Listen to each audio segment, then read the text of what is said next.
সূরা হাশরের ১১ থেকে ১৩ নম্বর পর্যন্ত আয়াতের তর্জমা শোনা যাক। আপনি কি মুনাফিকদেরকে দেখেননি?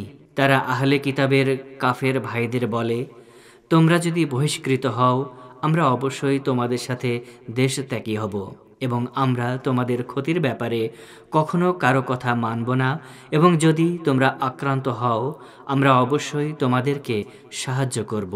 আর আল্লাহ সাক্ষ্য দিচ্ছেন যে নিশ্চয়ই তারা মিথ্যাবাদী। বস্তুত কাফেররা বহিষ্কৃত হলে মুনাফিকরা তাদের সাথে দেশ ত্যাগ করবে না, এবং তারা আক্রান্ত হলে এরা তাদেরকে সাহায্য করবে না, এবং এরা সাহায্য করতে যদি আসেও তবে বিপদ দেখলে অবশ্যই পৃষ্ঠ প্রদর্শন করবে, তারপর তারা কোনো সাহায্যই পাবে না। প্রকৃতপক্ষে মুনাফিকদের অন্তরে আল্লাহর চেয়ে তোমাদের ভয়ই সবচেয়ে বেশি।